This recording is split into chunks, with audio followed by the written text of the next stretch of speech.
심은 대로 거두는 축복의 비결 7제는 하나님께서 기뻐하시는 곳에 심어야 한다는 것입니다. 주식 투자를 해도 이윤을 남기려면 수익성이 좋은 종목에 투자를 해야 합니다. 부실한 종목에 투자했다가 원금조차 보존하기 어렵지요. 자, 영적으로 여러분이 씨를 심을 때도 하나님께서 기뻐하시지 않은 곳에 심으면 축복을 받을 수가 없습니다. 예를 들어 여러분이 구제를 할 때도 하나님의 뜻에 맞게 해야 합니다. 잠언 19장 17절에 가난한 자를 불쌍히 여기는 것은 여호와께 꾸이는 것이니 그 선행을 갚아주시리라 하셨죠. 저 선한 행동들은 하나님이 기뻐하십니다. 그래서 반드시 갚아주십니다. 그러나 아무리 구제가 축복받는 길이라 해도 범죄하여 하나님께 징계받는 사람을 구제한다면 오히려 상대와 같이 연단을 받습니다. 계속 범죄하는데도 도와준다면 그가 계속 하나님께 불순종하도록 돕는 것과 마찬가지이기 때문입니다. 구약 성경 요나서를 보아도 알 수 있지요. 하나님께서는 요나에게 니느웨로 가라 하셨는데 요나는 그것이 싫어서 반대 방향인 다시스로 가는 배를 타고 도망갔습니다. 이 배가 항해하던 중 폭풍을 만나므로 사람들은 배의 짐들을 바다에 버려야 했습니다.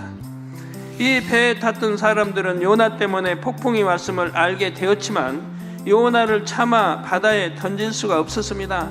선한 사람들이죠.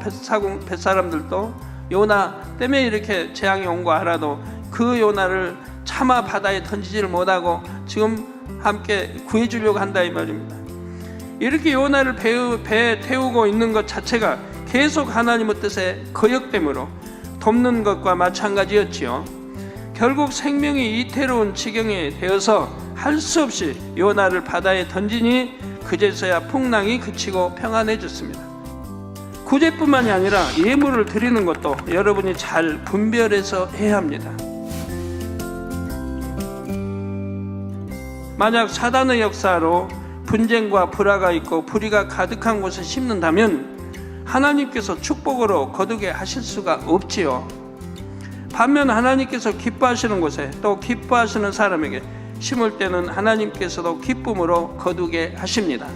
예를 들어 창세기 12장 3절에 보면 하나님께서 아브라함을 복의 근원으로 세우시면서 말씀하십니다. 너를 축복하는 자에게는 내가 복을 내리고 너를 저주하는 자에게는 내가 저주하리니 땅의 모든 족속이 너를 인하여 복을 얻을 것이니라 하셨지요. 이런 아브라함과 함께 하는 것만으로도 롯은 거부가 되는 축복을 받았습니다. 또 아브라함이 롯을 마음에 품었기에 하나님께서는 소돔의 멸망 중에 롯뿐만 아니라 그 가족까지 구원해 내셨지요. 사랑하는 아브라함의 마음에 품은 사람을 하나님도 기억해 주셨던 것입니다. 이렇게 하나님께 사랑받는 사람들로 인해 그와 연관된 사람들이 축복받는 장면이 성경에는 자주 나옵니다.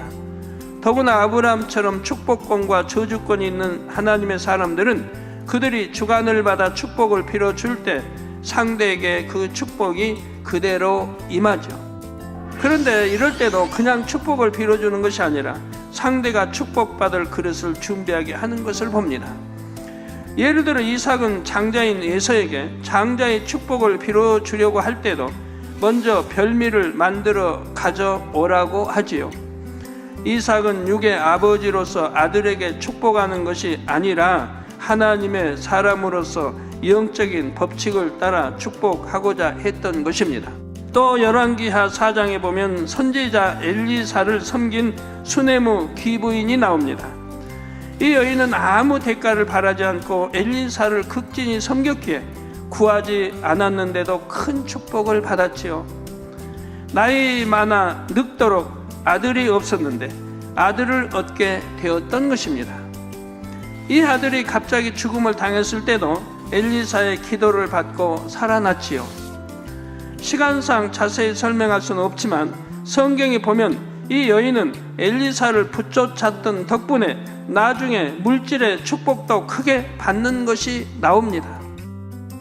자칫하면 잃어버릴 뻔했던 집안의 토지와 수년 동안 그 토지에서 나온 수확물까지 돌려받을 수 있게 되었던 것입니다.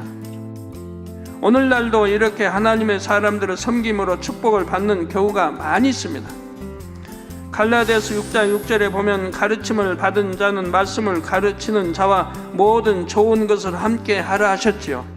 그런데 이때 말씀을 가르치는 하나님의 종을 섬겨서 축복받는다는 것은 그 종이 하나님께 합당한 경우에 해당합니다.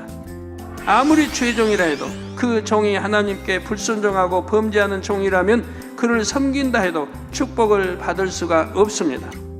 축복을 받기 위해서는 반드시 여러분이 지혜롭게 분별하여 하나님께서 기뻐하시는 곳에 바르게 심어야 함을 기억하시기 바랍니다.